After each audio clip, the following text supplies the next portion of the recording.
Over 20 Brexit Party candidates resign from the party, and Boris Johnson clarifies his Brexit plan, which is to either go for a trade deal or WTO.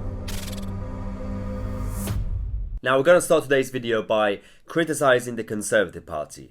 Over the last few years, the Tories have been quite bad at defending their own policies, and every now and then we've seen that it's been the job of everybody else to go out there and actually clarify their position. The same thing is happening with their current stance on Brexit, whether it's the deal that Boris Johnson has negotiated or their position in general. This is why the Downing Street, because of a few misunderstandings, had to come out and actually clarify Boris Johnson's position and the plan that he has. Now the new plan is basically to essentially go and aim to have a trade deal signed by the end of 2020, and if that fails, then we won't extend the transition period. We would go out on WTO terms. Downing Street rules out extending the Brexit transition period past 2020 as Number 10 slaps down the cabinet minister who said free trade talks with the EU will not be straightforward. Now the weird thing is basically one of the Conservative MPs, Tousi, went out and accidentally said that no deal is off the table. So obviously all the papers went out and said, oh, no deal is off the table, basically. We're going to be tied to the EU forever.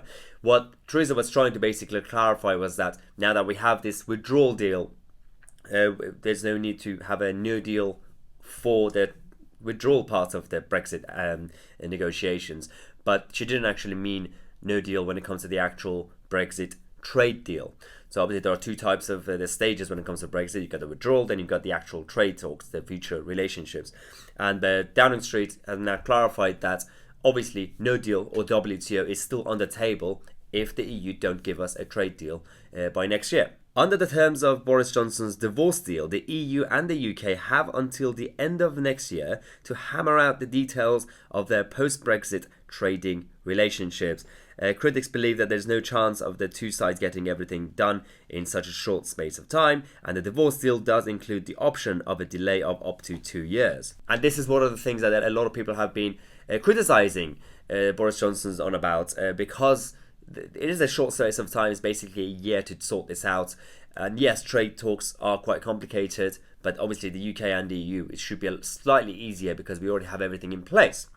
But because of this short space of time, the Brexit Party have been going around saying that, well, that means Boris is going to be extending the transition. Firstly, in order to extend the transition, both sides have to agree to it. And now, from what I've heard, it's going to be in the manifesto to clarify that no, we would not extend, which means if there's no trade deal by the end of 2020, we will leave on WTO terms until the EU come back and actually renegotiate a trade deal. Now, towards the end of this video, we're going to be addressing a number of concerns that a lot of Brexiteers have about with Boris's deal. But before we actually continue, I need to clarify that I'm simply reporting what the hard Brexiteers and the experts and Brexiteer lawyers are saying about the deal. I understand, even though it's the 21st century on this planet, a lot of people are extremely emotional when it comes to this sort of stuff and politics and life. So for those that are emotionally rational, if you could keep your cool, not everybody's going to be happy, but this is me reporting what Brexiteer lawyers and hard Brexiteers are actually saying when they are defending Boris's deal. Now, moving to the Brexit Party, a lot of the supporters of Nigel Farage are under this impression that the policy of the Brexit Party is to basically go for WTO and go for no deal. But actually, in fact, Nigel Farage has clarified that he wants to extend Article 50 till 30th of June 2020 and then negotiate a Brexit deal, which is a short-term trade deal under GAAT 24 until both sides could actually have enough time for a few years to negotiate a full deal between the UK and the EU. So this is not really the policy that a lot of people have thought. They're not going to be leaving on no deal. They want to extend Article 50, negotiate a short-term deal with the EU until they have time to negotiate a full deal with the EU. And so we're going to have to wait and see how it goes. But we've seen some reactions from the Brexit Party. Now, we've had more than 20 Brexit Party candidates standing down and resigning from the party over concerns about Nigel Farage's dismissal of Boris Johnson's deal and other factors such as abuse aimed at them. One candidate is Paul Bruthwood, who is standing in Dudley South. He has quit the party and endorsed the Conservatives.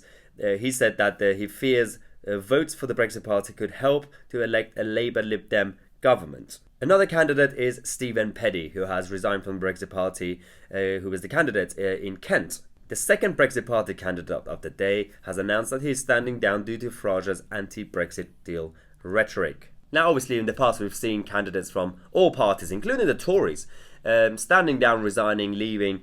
But the issue I have with this is that, obviously, we have some Conservative supporting members watching this. We have some Brexit Party people watching this. Regardless of which side we're on, we have to kind of, whatever, like any of this happening, we have to keep our cool. We have to stay united, and we have to think about the bigger cause, which is Brexit. And so I understand that, producing this sort of stuff will make a lot of people start attacking each other. You're going to abuse everybody. But as I said, if everybody could just stop being emotionally irrational for the next 5 weeks, it would be quite helpful. Now, we have the next candidate. Another Brexit Party candidate has stood down after saying that she came from a star. The Brexit Party candidate has stood down after allegedly claiming that she came from a star and believes that world governments are working with aliens. Jill Hughes was confirmed as the PPC for the Brexit Party in October. Now, we will move on to the Boris's Brexit deal, which is a divorce deal, not the actual trade deal. So I'm from this point, I'm just going to be reporting this instead of expressing my own opinion, because we've had some experts and senior Brexiteers obviously going through the deal. Obviously, I've read the deal myself 2 times, but I'm going to let them basically say what they think and how they interpret the actual agreement. We all know Martin Howard QC. He's a hard Brexiteer. He's a leading barrister in the fields of intellectual property and EU law. He's also the chairman of Lawyers for Britain. He has written an article in The Telegraph saying, "No, Mr. Farage, Boris Johnson's deal is not Brexit in name only." In the article, he says, "I have been one of the most fiercest and most persistent critics of Theresa May's deal, based on detailed study of its 585 pages of articles, protocols and annexes. It was undoubtedly Briner. It would have destroyed all key benefits of Brexit by subjecting us for the long term and without a veto or vote or an exit clause to EU laws over wide areas, and ended any realistic possibility of the UK forging a future independent trade policy.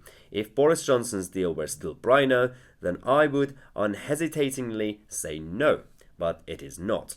And he talks about the political declaration, which sets out that the future EU-UK relationship with its previous Theresa May version reveals that it has been amended in vital respects. The PD is important because it is linked to a legal obligation on both parties to use best endeavours in good faith to negotiate an agreement in line with this principle. Basically, it means that it now forces both sides to immediately negotiate a free trade agreement compared to Theresa May's deal. He also mentions that obligations in the PD for the UK to align our future rules to EU rules have been deleted, and any alignment will be optional. The so-called level playing field commitments in the PD have also been changed, and that's the whole point compared to Theresa May's deal. I know the Brexit Party are going around saying that we will be tied to the EU rules and the level playing field, but the difference between this one and May's deal is that this is now optional. We cannot be forced. The government cannot be forced to do it.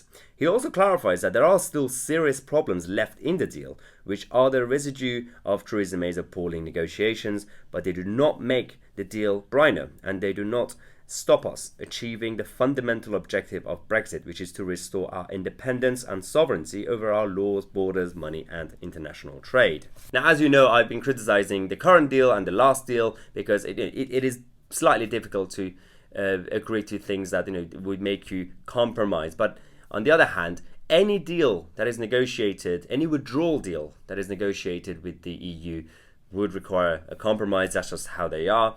But the point of this deal compared to the last one is that you compromise with this current version, and there are a lot of problems inside the transition period. But then the point of it is that it forces both sides to sign a trade deal, and the moment you sign that trade deal by the end of 2020, then all the problems will go away. Nothing is permanent. Now, Paul Reynolds, another Brexiteer, has reviewed the deal, and he addresses the concerns that the Brexit Party have been spreading around. Paul Reynolds says that Farage complains that the political declaration talks about regulatory cooperation. This is not harmonization following EU rules. It is cooperation to minimize regulatory trade barriers.